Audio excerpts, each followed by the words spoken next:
Hello, everyone. Thank you for joining the Marketing Masterclass case studies for arts and heritage organizations.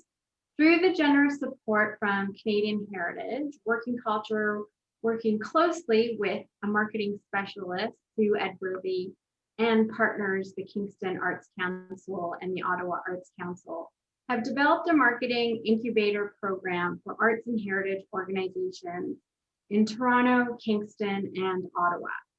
This case study is one component of the intensive training and is presented today by Brian Dodo, the strategic designer, and Andrea Haughton, general manager of the Kingston Symphony Association. And this case study will be specifically focusing on rebranding an institution. As far as the overall agenda for this case study, so the objective of these case studies is to learn from arts and heritage organizations that have implemented a marketing strategy that produced a favorable outcome. And as I mentioned, today's case study will focus specifically on rebranding. And so we'll start with a general overview and then just the project overview, any opportunities or challenges that arose, and then the solution and the result. So I'd like to please welcome Brian and Andrea. Thank you so much for participating in this case study, and over to you.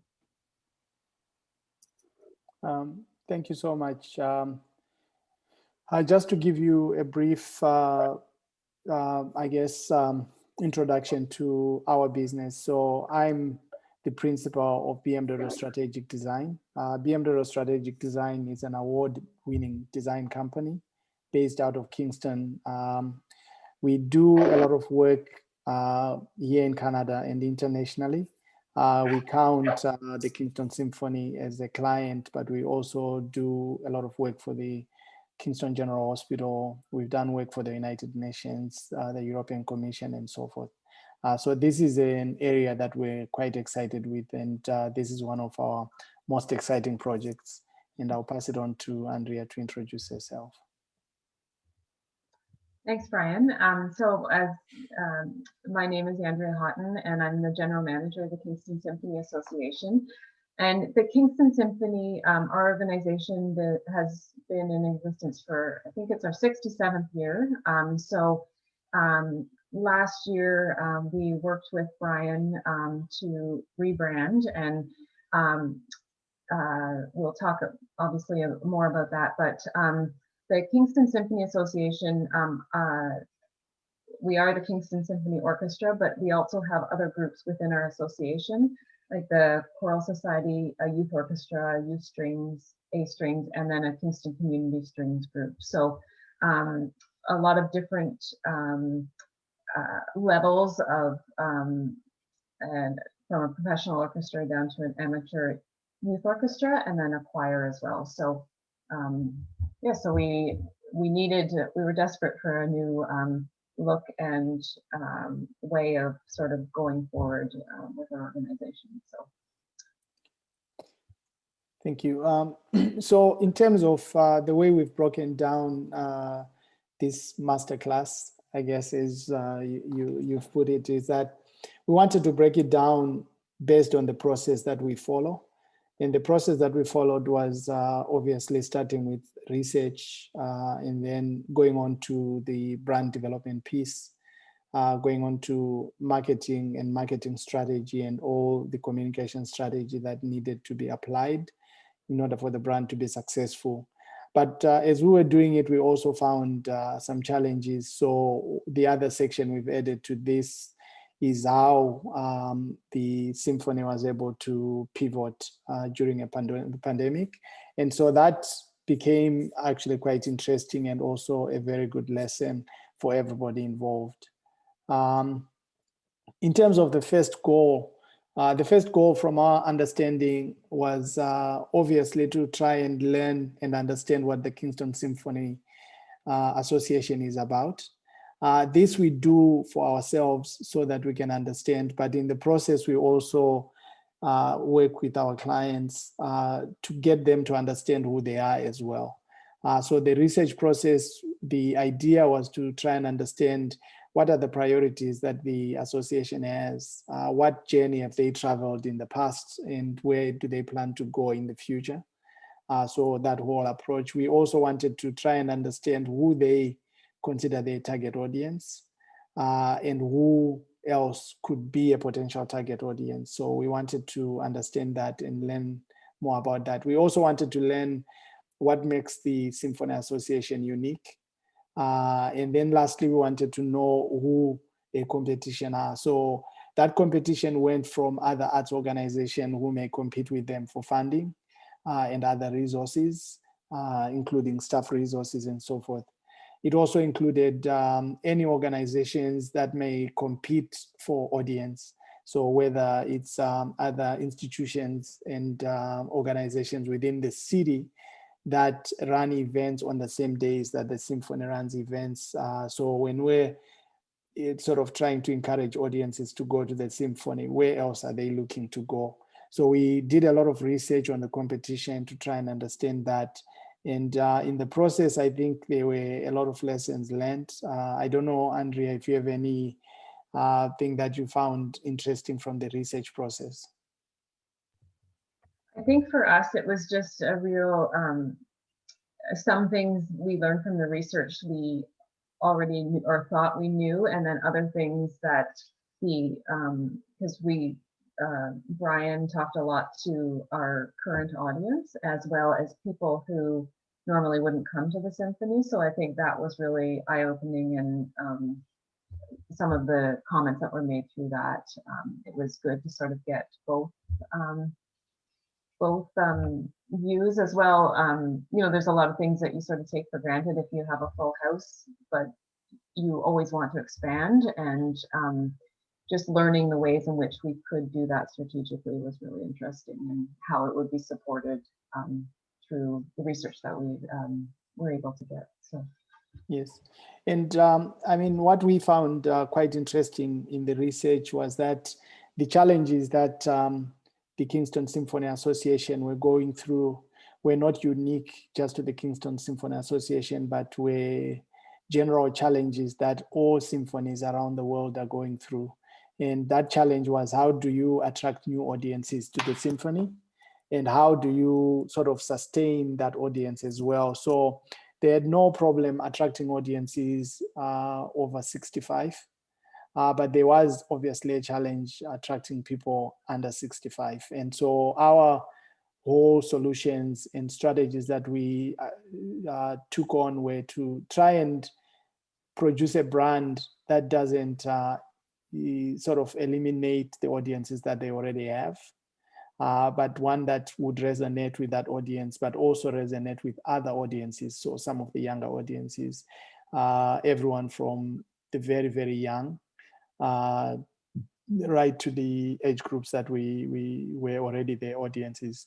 And so that was sort of something we learned from the research. And we also learned that there were a lot of competition for time on the days that they perform, and also competition for attention from the various audiences that are out there. And so that was the beginning of really setting up what we would consider a strategy for moving forward, sort of a brand strategy. But sometimes, you know, when we do this research, not all the time do we need to rebrand. In their case, there was a need to rebrand because there were certain issues in terms of how the actual visual identity, not so much the actual brand of who they are, but what they look like needed to change. And so from there, our next phase was obviously developing the actual brand itself. And so to develop the brand, what we typically start off with is thinking seriously about how do we distinguish the Kingston Symphony from everybody else around them, the competition, whether within the region or beyond the region. How do we make their brand effective memorable, fit in exactly with what they stand for, and also teach them how to then manage it going forward, so that whatever we develop then becomes consistent along the way. And within branding, the most important piece is obviously ensuring that your brand is consistently applied and your brand attributes align very well with your visual identity and visual brand, and that it's clearly understood by the internal audience as well as the external audiences. The next piece that we wanted to try and do was obviously find a way of taking, so when you look at the Kingston Symphony Association, it has multiple members, as Andrea has outlined, from the Kingston Choral Society to the Kingston Symphony Youth Ensemble, as well as the Kingston Community Strings. How do you take these organizations that are somewhat different and unify them under one brand? Some use instruments, others don't use instruments. Some are young, others are not so young. And how do you take all these groups and unify them under one brand? So that became an interesting challenge that we think we may have found an effective solution to it, but at the beginning when we were thinking about it, the solution was obviously quite daunting in terms of whether we will be able to achieve it. I don't know, Andrea, what you think in terms of some of those challenges we were facing at that point, and what your thoughts were as an association. Sure. I think in terms of unifying the brand across all of the groups within our organization, I think that was a big one that we really needed help with. We wanted to make sure that anytime someone saw the Kingston Symphony or Kingston Choral Society or the Youth Orchestra Community Strings, they knew that they were part of the Kingston Symphony Association. So because everyone does their own concert and event, and we wanted to have sort of a unified front among everyone. So one of the big things was renewing our look, but it was also making sure that we were visible and understood within the community in our region, so that they saw our new brand, they know it's a Kingston Symphony. And that was something that was definitely lacking before. So this has really helped sort of bump up all of the organizations within the Kingston Symphony Association in terms of their look and how we communicate with the public too. So yeah, certainly. And what we found also to be a bit of a challenge is that everyone within, I guess, the symphony community always end up referring to them by an acronym. Mm-hmm. So you look at the Toronto Symphony, they refer to themselves as the TSO. You look at all the symphonies out there, whether it's the London Symphony Organization, also refer to themselves as the LSO and so forth. And so that to us was a little bit of a challenge, in that acronyms obviously work well if people know what they are. And so for the people that know, I mean, TSO is well known, and obviously everybody knows what that is, and it's very easy to know. But in a community where all these acronyms are thrown around, we wanted to try and figure out a way of making a brand that doesn't end up being one where people just refer to it by its acronym, which, I mean, it still happens, but at least we wanted people to refer to it somewhat differently, so that at least that idea that it's a symphony continues to resonate.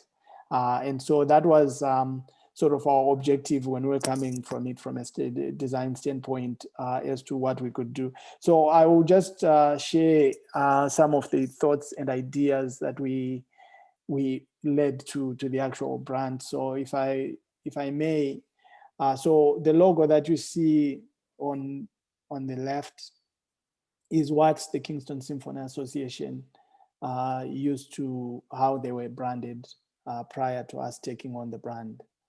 And the new brand that we created for them is really a sound wave.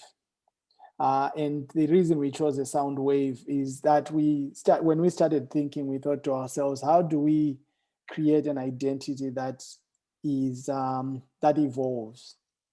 and a sound wave, and how do we unify all the different groups? And the one thing that's that's similar to all the organizations is not so much what they play, is how they sound. And so the sound wave does not distinguish between instruments or vocal, it's just a wave. And so that's what we wanted to show, is that while everybody plays something different, at the end of it, they all are producing a wave. And so the whole brand is based on that. So the Kingston Symphony Association main brand is obviously a play on the wave, sound wave, with a subtle instrument inserted into the wave. So for some people, they see maybe one of the, I guess, instruments within it, whether it's a violin or it's a bass or whatever they see, they're seeing something different. But the idea is that this wave is about music and sound. And that's where that's coming from. We also wanted to make it playful and fun, and while also staying true to the whole idea of classical, traditional music, but also showing that there's room to be modern and fun. So that's where the brand is coming from. So the wave, which is part of the logo mark, which is just the logo part of it, the mark of the association is based on that.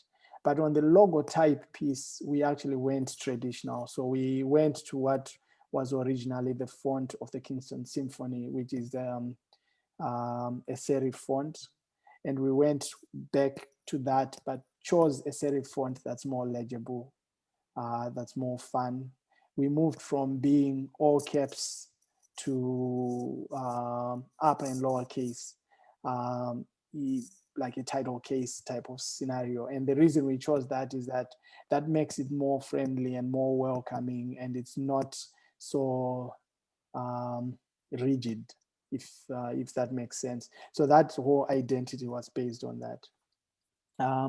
And so when we did that, I think the association, as we were talking to the various audiences, whether they were current audiences or future audiences, we found we were able to strike a balance that allowed us to still remain classical, traditional, while also projecting an image of modern, innovative, and future looking. And so that whole idea of what the symphony stands for is what we were trying to do. I don't know if Andrea, you have any comments on that? No, I think that's exactly what we were trying to do, and I think the new logo achieves it, and it has been working really well for us. I think the other thing too is just we were always struggling with, you know, use of color and things like that before, and how that color represented our organization. So being able to create a palette that worked well with the image that we wanted to portray was really helpful to us. Yeah. And so, I mean, with any brand that we take on, every brand really, or brand identity rather, so every identity has to pass certain tests.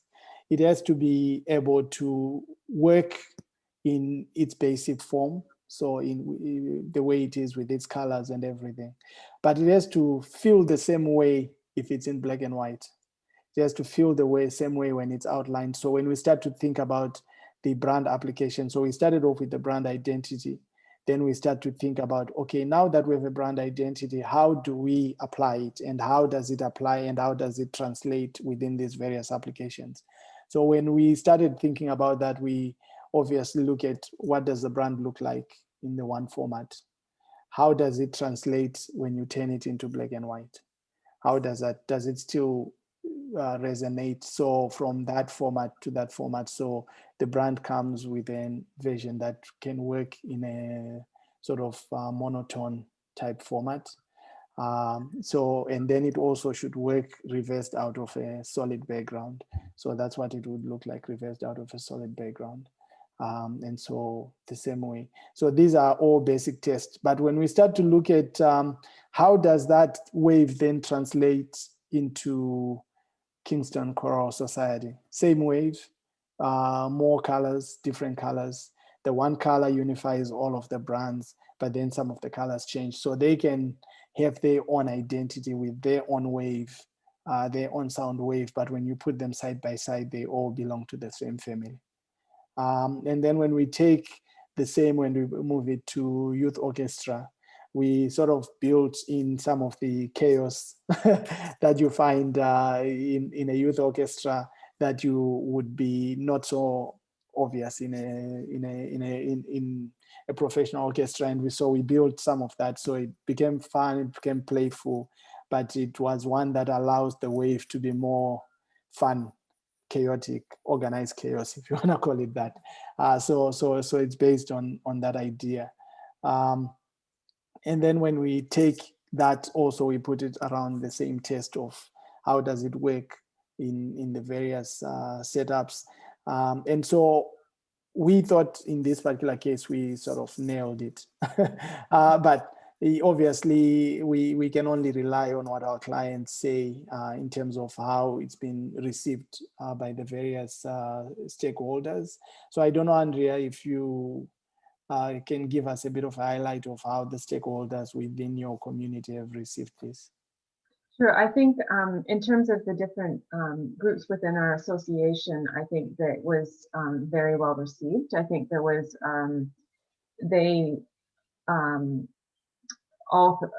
everyone feels like they're an important part of the association. And so to have their own look, but it works within everything else that we have developed has been really helpful. And I know it just helps them identify in the community, as I mentioned before, as well as also identify as being a key component of our association. So that's worked well. And then just in terms of the response from our audience, others in the community that potentially didn't know about the Kingston Symphony before, I think people are definitely noticing it, and that's a good thing, and responding really well to it. People have been coming to the symphony for 50 years. They think it's important to sort of look forward, and they felt that our new look really embodies that we, like Brian said, in terms of sort of holding on to the traditional, but looking forward to, ways we can innovate different projects, and especially too over the last year working on various digital projects that we never thought we would be doing. So. Yeah. So as we look at sort of how it's applied, obviously within the various colors and various shapes, and how we take that again and we apply it to the community strings, same idea. The brand starts to really become sort of a system that can then be replicated as the association grows. If we never ever need to attach another group to it, it just follows the same. And it also is clear to everyone that it's all about the music. Once in a while, they all come together and play together. And so this is really what it's about. It's about the music, and that's what brings the groups together. And that's what the association is about. And the volunteers also got their own look. And so when you take that and you put it as one group, you start to see them as a family of brands within the same brand. So you have your main brand, and then you have the sub brands underneath it. And how it gets applied. So beyond that, so once we had an identity and a brand, there were a lot of things planned in terms of launching it and how we were going to launch it. And we had all these strategies of how we were going to introduce the new concert series and all these other things that Andrea and her team had put together as the way going forward, and how we're going to launch this, and how we're going to get people super excited about it. And we were really, really fired up to get it done. And then the pandemic happened just before we could launch. And so that really threw a bit of a spanner into the works. But because we're working with an organization that's very innovative, what seemed like the impossible actually gave opportunities. So in terms of how we looked at how we were going to apply this. So I'll give you a bit of what we think we were going to do and how some of that has already been done. But a lot of the really big stuff has been waiting for this pandemic to be over before that gets applied. So I don't know, Andrea, if you have any points there, or should I just show the next stuff? Yeah, why don't you just go ahead and. Okay. All right. And so we looked at, okay, developing an effective marketing and communication strategy was the next piece. And then developing strategies for broadening the Kingston Symphony's audience. We wanted to do that as well. And then raise awareness of the broad scope of performances that the Kingston Symphony holds, I guess. And so that whole piece during the pandemic had to change. And so some of the things we've been able to do since is apply the brand to the website and apply how that brand works within that medium and all of the social media products, whether it's Facebook, YouTube, Instagram, and all that, that has been done. So the brand is starting to apply that way. And then the font that has been used now starts to unify everything online. We also looked at how, when the brand is done, we want it to be something that musicians can put on the equipment and they can be proud to wear as clothing. We looked at how all of this comes together and what is it that they really do. So we developed a tagline or a positioning statement. And that positioning statement really stayed the same, and it was designed to work in every single application. So it was the idea of leaving the music or leave the music. And so it's almost an idea of each of the audience members embodying the work that's coming. Also, each of the musicians giving out this, and all of it is live. And so that was sort of the play on that idea. And as you start to see it within the pandemic, they've continued to try and sort of show some of that by holding live concerts that are live but virtual at the same time. So performing live, but people watching it virtually, which has been very well received. We also started to look at how does that apply with the brand when you just have that statement and you are reminding people of the symbol that they have seen within their identity and how it gets applied. So that's some of what we've been doing. We started to look at how do we present traditional material and juxtaposed with modern material. So how do we, within the brand, present any classical works? And so this becomes a way of sort of doing that. And then how do we then sort of do the similar thing and do it with new modern stuff? So there is a bit of a difference, but all of it sort of aligns and seems to work well together. We also looked at how do we create a brand that others can wear, and how does it apply?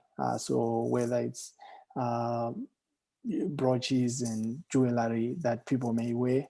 And it also allows us the opportunity to help the association fundraise.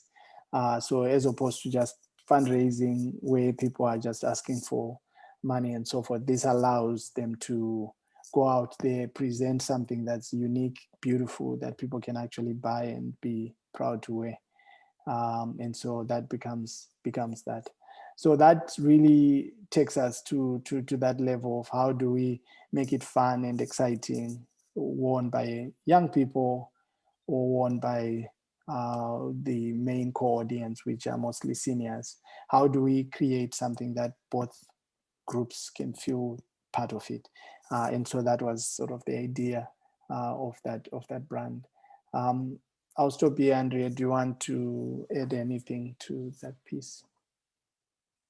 I don't think so. I think it's just in terms of the versatility of the logo and the look of our organization now, I think that's something we definitely didn't have before. And so that now we can, use the different shapes and outlines and things like that, any of our materials, if you look at it, you may not see Kingston Symphony's name right away, but you'd see the look, and that's what our hope is, that everything will be identified in a clear way. So I think.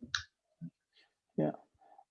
And so the next piece, so like I said, when we started and we had all these grand plans of what we were going to do, the pandemic happened, and obviously it was a challenge for us because we had never been in a scenario like that. It was a challenge for the symphony because they had never been in a scenario like that. It was a challenge pretty much for the whole world to sort of contend with.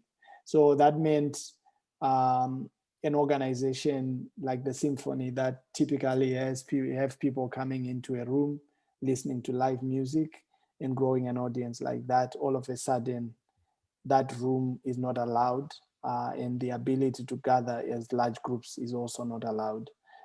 So how do you manage in a scenario like that? How do you stay relevant to your audience in also a situation like that where you can't see them in person and you can perform live and so forth? And so this became a challenge for everyone. And also our goal was to attract new audiences, young audiences, families, the other young audience members. How do we really do that when they can't come into a space and there's so many other competing opportunities out there? So all of a sudden, all our competitive research changed because now you are now competing against everything that's happening online. You're competing with every movie that has ever been released. How do you stay relevant in a situation like that? So that was a fun, interesting challenge. But what was actually quite surprising for us was that the symphony themselves found that to be a huge opportunity to try new things. And so we were happy to kind of tag along and to just challenge them on some of our giving some of our opinions. But they were quite eager to really just take this on and push really hard. So Andrea, how did you guys manage? I think the big thing was to stay connected with our existing audience was really important to us, and also not lose time in terms of how we can potentially attract a new audience, because we had done all this work and we're really excited about the opportunities that we had sort of planned out. So sort of changing those to be able to produce some new digital work that some of it that we'd always hoped to do, it just didn't have the resources or time, and some that was we sort of just came up with. So, and as Brian mentioned, developing strategies for attracting sort of young audiences and families, that was sort of key in some of our work in terms of, developing an online series specifically for children. And sort of we focused on that. But I think in terms of all the work that we did leading up or during the rebranding exercise, it really helped us think differently in terms of what we could potentially do, who we wanted to attract, and who we wanted to continue to serve in our community. So that sort of helped us sort of align our what we could potentially do and sort of go with it. So yeah. And so in terms of what some of the things that were done during the pandemic as part of pivoting in a pandemic, I think this one, Andrea, you're best explaining it, but in short, they created a lot of digital strategies and digital concerts and digital events, as well as digital offerings that were quite unique. Mm-hmm. But this particular offering was actually did very, very well. I think it was featured on CBC. It was talked about. It was written about by many, many organizations. But on top of that, some of the brands that were featured in it took it on and they just pushed it themselves. So I think Kraft retweeted about it and many, many other organizations. So Andrea, maybe you can just explain what this was. Yeah, this actually was a digital performance. So all of the orchestra members recorded their parts alone, and then we compiled them and put them together. But this was a piece actually that we commissioned by a Canadian composer named John Astachio. So he wrote it, and it was sort of a fun take on domestic living. So it's called Domestic Divertimento. So the idea of musicians performing in their homes, they're in isolation, and what do they do? And there are things around them that they could use in addition to their instruments. So that was sort of the basis of it. So it was a really interesting project to put together, and something fun, and our regular audience loved it, and we were able to sort of expand our reach, definitely outside of our region, which was really exciting. And so this has been watched, I think on Facebook alone, it's been watched about 50,000 times or something like that, and continues to grow, but it's been shared widely, and it's also been watched widely on YouTube and so forth. So this was really just a step out of the box for the orchestra, as well as a step out of the box for, I think this has been used as an example of exceptional work by an orchestra. It's been used as exceptional way of pivoting. And that, we celebrate it as a branding success, but I think this had all to do with the symphony and how they're innovative and how they want to really make a difference. How they want to make a difference and so forth. So that really worked out quite well. And so the other piece that was quite interesting, and for us, the most interesting, is the fact that they developed a web series called Harmony in Space. In that web series, what was interesting is we designed the logo, we designed the brand, we designed how it will apply. We didn't imagine that it would be worn by a puppet, I guess. Yeah, in an actual setting. So a lot of kids now know the brand because they've been following this. I think there's 13 episodes created. So much fun. My daughter is 7 and she's watched it over and over and over again.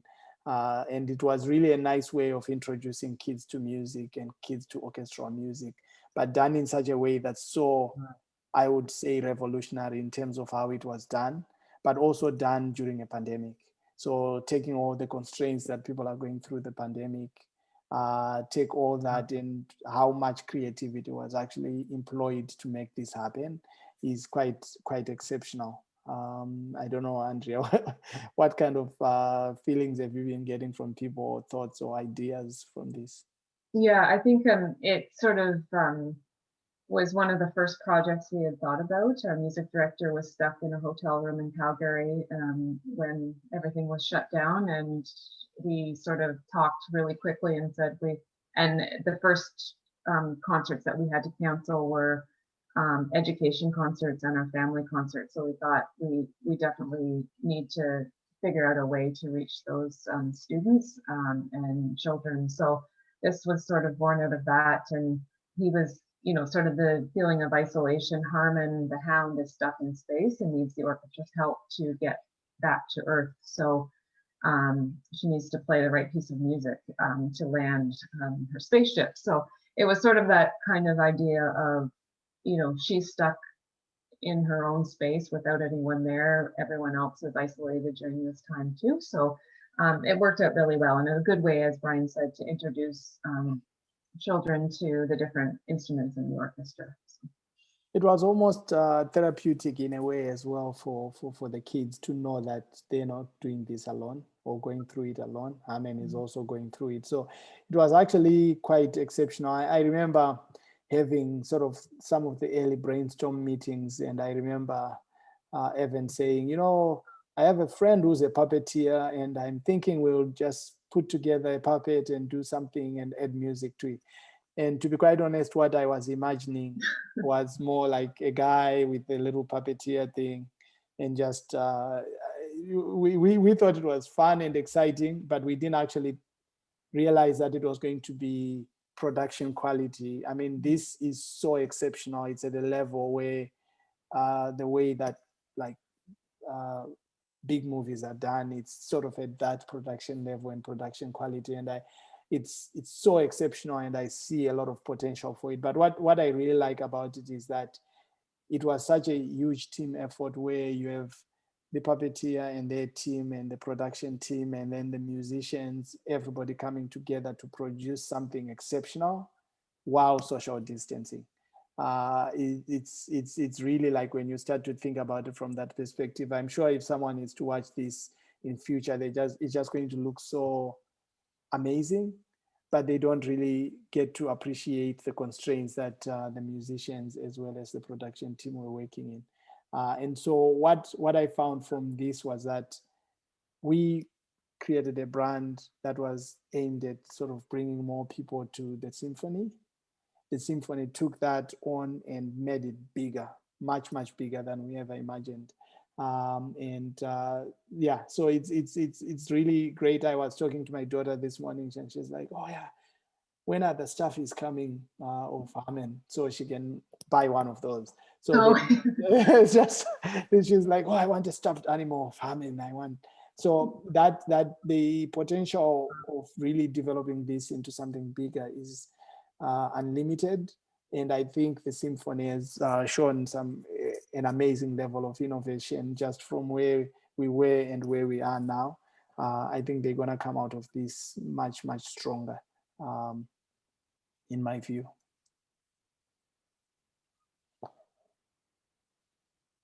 So I don't know if there's any other comments. I don't know if you have any questions for us, Mona, before we kind of give our takeaway, I guess.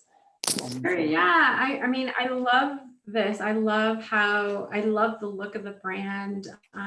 It's so exciting. And I guess I do have a few questions, and I'll start with a question for you, Brian. How often should one or an organization be rebranding, or how do you know that it's time to rebrand? Or yeah, what's the timing? Like how do you know how long you should keep this brand? Well, I mean, a brand is supposed to, well, first of all, I guess the first answer is a brand is not the logo. That's the first answer I would give.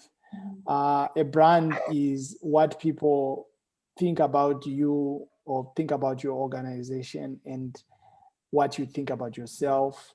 So that whole feeling that people get when they come to your organization, that's the brand. What we develop is the visual identity that helps people to tie their feelings to a symbol. So like in this case, the logo is just really the encapsulation of all of those feelings into one piece, which we would typically refer to as brand attributes. So based on that answer, your brand is constantly evolving, but there's some certain constant elements of that brand that stay the same. And those constant elements are what we would then refer to as the brand. And so if you're thinking about it from that standpoint, you really don't need to keep evolving to keep rebranding yourself if your brand is strong. I don't know if that makes sense. If your brand is strong and it has all the elements, you can keep building around it and strengthening it further, but you may not need to rebrand. So some of the strongest brands in the world are ones that have actually not changed much in terms of the visual identity hasn't changed. So you look at Nike, it has evolved a little bit, but the checkmark is still the checkmark and it hasn't changed. You look at even in the other sectors, not-for-profit sector, you look at the United Way brand. It's changed a little bit, but it hasn't changed much. It stayed the same because there's certain familiarity that people have. Where it becomes a bit of a challenge is if your brand is not working effectively for what you need, your brand identity rather. So if your visual identity looks completely different every time you apply it across multiple applications, if you have problem making it consistent, then you will find that there's a point where you need to go back and look at how can we make it consistent and consistently applied. A good brand also requires good policing, meaning the way it gets applied in one area should always be consistent as you apply it in other areas, so that it remains the same, it remains well managed, and so forth. If your brand gets so far off the mark of what your original intentions were, then there's a need to go back and rebrand and change that so that you can position it to where it's supposed to be. And that's typically what happens. And then there's some brands that were designed to be relevant in a certain period in time. When that period in time passes, those brands become stale. So those brands will need to go back and rebrand. So the situation is different in each situation.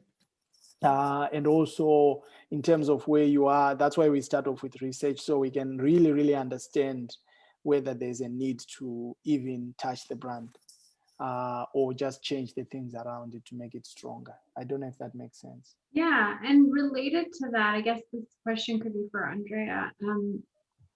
Did you also change your mission and vision, or any wording, or even like included in your strat plan or your values, that so that it's consistent with the new brand?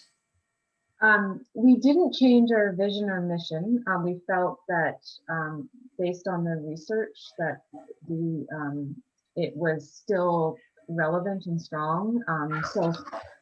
But we actually did the rebranding and creation of the marketing strategy before doing our strategic plan. So it's something that we're actually working on now to sort of look at, because now we have all of this research that's available, and and a strategy of how we're going to connect with audiences and all of that type of thing. So it really actually, we're probably doing it backwards, but it actually is more useful to do it for us anyway, to do it this way, so that we can sort of see where we were, where we come to now, and then where we want to go in the future.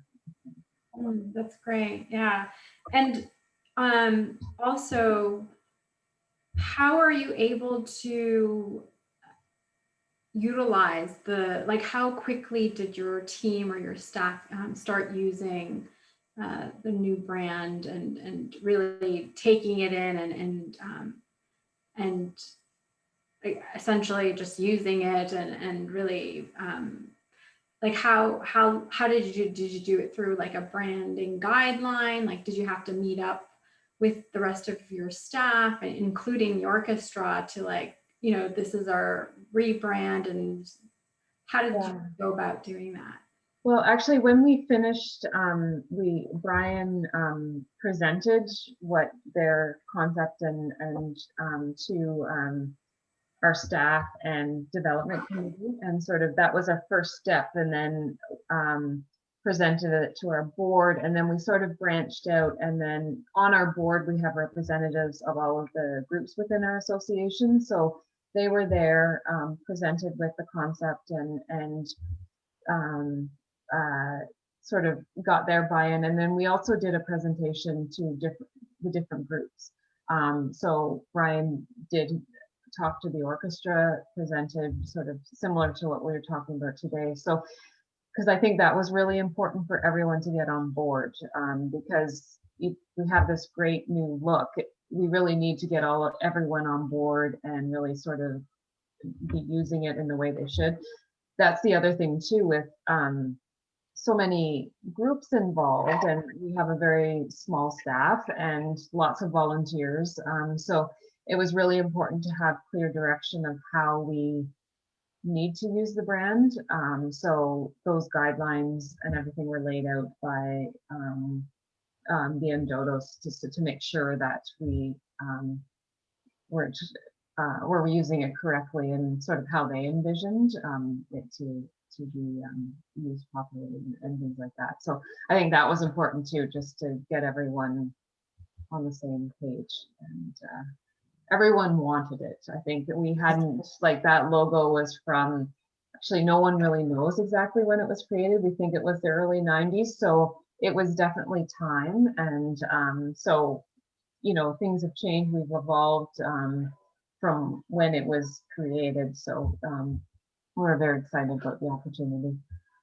Yeah, and I mean to add to that, the brand guidelines are really key to any sort of management of any brand. So whenever we develop a brand, we don't actually hand it over to the client until we have the guidelines. Mhm. So the brand itself goes with the guidelines, and within the guidelines, there are rules. And then we give those guidelines to whoever is the custodian of the brand, in this case, Andrea. And we say, here's the brand, here are all the pieces. Is there anything else you need or you may want to have in place? And then we add those pieces and then we write rules around it.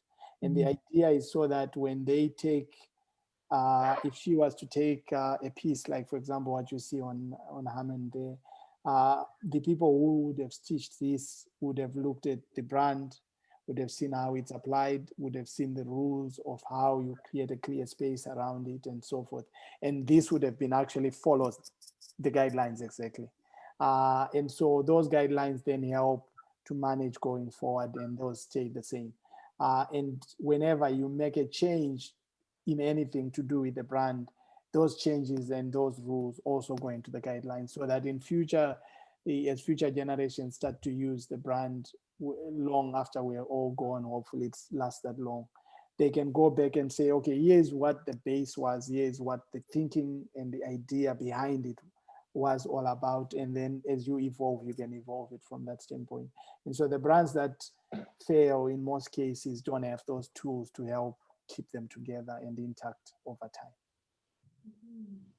Yeah, I love that. And I love this Harmon character is so cute. Are you, I mean, it does have so much potential, the brand. And are you thinking of maybe providing like merchandise and Mhm.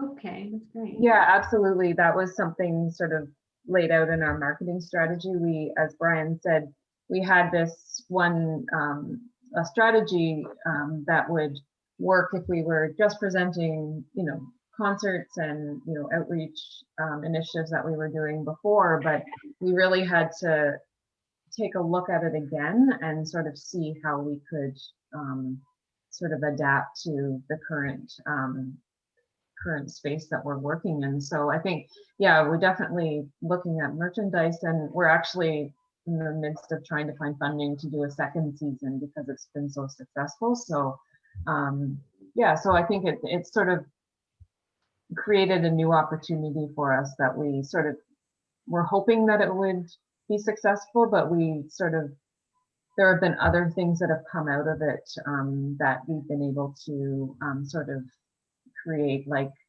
doing virtual classroom visits with students. Our musician visits the classroom, and because they've seen that musician in Harmon, so students have an opportunity to do, ask questions and things like that. So something we wouldn't have been able to do beforehand. So Yeah. No, it's been extremely successful. I mean, we have friends who are international who watch it. We have friends I mean, so many people have watched it, and I think Hamen, I don't think this is the last time we're seeing Hamen. I think Hamen is going to have a life force of his own. So I think of her honor rather. So I think the potential of it is great. But what I really liked about it is that the whole Hamen concept takes into consideration a lot of factors. So when people think about the symphony, they don't really stop to think about the symphony music applications. So almost everyone who has ever been to a movie don't realize that the symphony is almost a major character in every movie. Whether it's the soundtrack, whether it's the sound that's created when there's tension, or there needs to be attention at something, or there needs to be fear or excitement. The symphony is so involved in that. You look at Star Wars, you look at all that. And that is typically done. There's movie directors do their piece, writers do their piece, and then someone puts it together and say, oh, wouldn't it be nice if we have music? And then the music and everything comes into it. But what was really interesting about this is that it's the symphony itself that's creating a character and creating a story and then building music. So they're starting with music and then saying, okay, let's make a character that fits in with music, and building it from that standpoint. So it's almost like taking an approach that's very different. And I think that piece of it is quite revolutionary from a standpoint. So it really comes down to the idea of really pushing the envelope, thinking out of the box, but staying true to your brand. So the brand is still music, and that part stays constant. And how does music play a major role in this piece? And this Harmon character really showcases that, in that Harmon is just a character within a musical piece, and that musical piece is a story that tells a much larger story. And that part was quite exceptional. And so it's sort of the true application of the brand in a very innovative and effective way. Thank you. Cool. So in terms of what you gave us, so I mean, these are some of the videos. So you have Harmon, then you have the characters, all of the musicians, all at the same time performing, and so it was pretty cool. But for me, it was just the idea of bringing, so the instrument, and Harmon's spaceship is based on a set of instruments, but they all inspired by the brand as well. So the actual shape of the instrument is inspired by the brand and the movement and everything. But what I really like is the idea that it comes together at the very end and brings Harmon to a place that's also part of the symphony's brand, sort of the concert hall on the water in Kingston. It really just brings it all together and shows some extreme innovation in a very modern, very well designed building, all working in the one space. And that is what really makes the Kingston Symphony unique. So this is really an encapsulation of the entire brand and what comes together with that. So during the pandemic, they were able to do this, which would not be possible otherwise.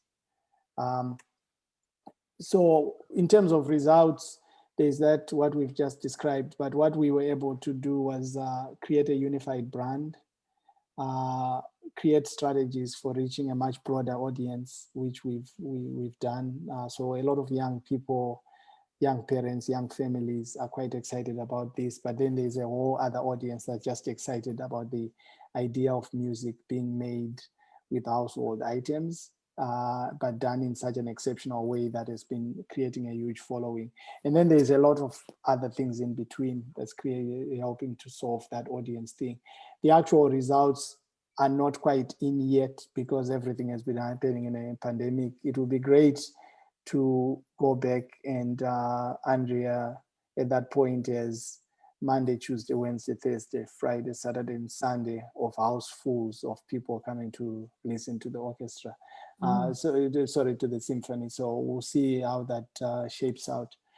In terms of just tangible numbers of growth, there's been a huge growth on Facebook. There's been a huge growth on sort of all the social media platforms. But what I thought I would highlight in this case is the growth on YouTube.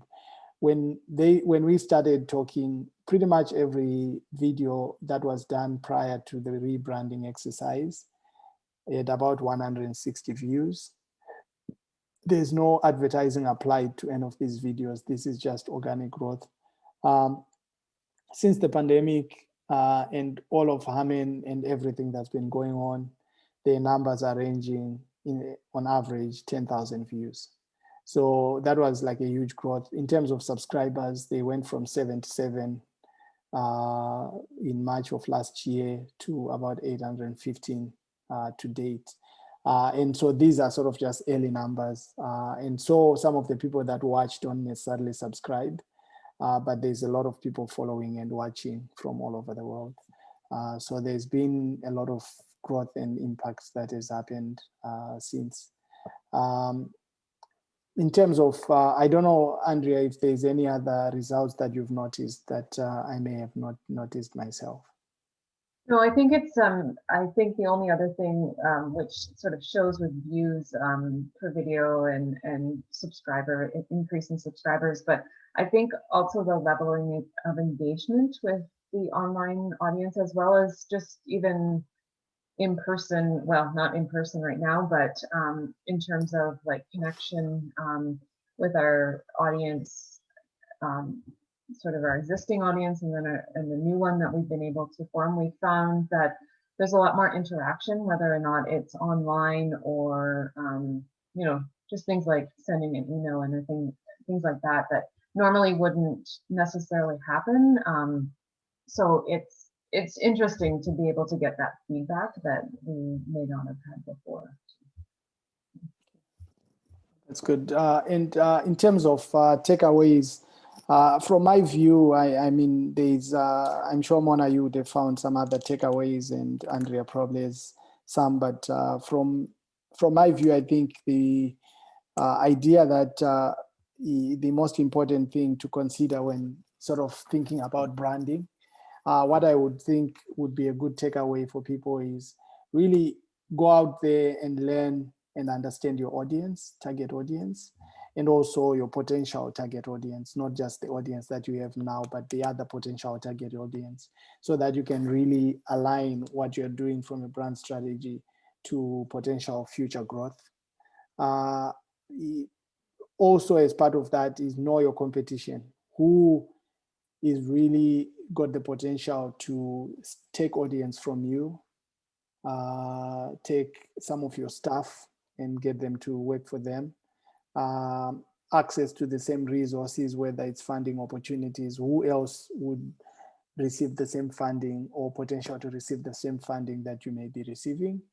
And so that whole idea of competing for resources, competing for attention. So who's that's in the space that's competing for the same time, that's competing for the same staff, that's competing for the same financial resources, and also competing for the same sort of audience. So all of that is important. I think those two are quite important. And next is to also look at if you have a brand, is it consistent? Is it well managed? Is it effective? And also, are you staying true to your brand attributes? So in the research, you're learning what your brand stands for and what those attributes for that brand are. So you need to make sure that your brand and your brand identity and your brand attributes align. And if you have that alignment, then your brand is most likely working well. And then you're also looking at your competition. What do they look like? How does your brand stand against the competition? Is it effective? Is it working? Do people recognize it more than the competition? Is it confusing for people? Does someone call you something else, but you want to be known as something else? That's also quite important. The next piece is obviously, once you have that, is how do you communicate to people? Does your communication align with your brand? Is what you're saying resonating with the end audience? And then the pandemic has taught us to sort of think out of our normal comfort zone. So think out of the norm. So Harman in Space is a good example of not waiting for a performance, but creating the performance and thinking way out of the box, which is like so far out of the box in terms of thinking, and also like turning your challenges into opportunities. I think those, from my view, are what I would consider my 6 takeaways from a branding standpoint. I don't know, Andrea, if you have any additional ones beyond that. I don't think so. I think the big thing for us was just having the opportunity to work with Brian and have someone from outside of our organization really look at us and you know, use the research that we were able to gather, and really we're so involved in it that we don't really see things that are wrong or even, you know, potentially missed opportunities that you could take. And I think going through this exercise really helped me anyway, just sort of think in a different way and how we can sort of use different the new tools that we have, and then sort of take them on and develop new projects and things like that, and also sort of develop what we've been doing, like in terms of our, you know, creating new audiences and expanding our concert offerings, that type of thing. So.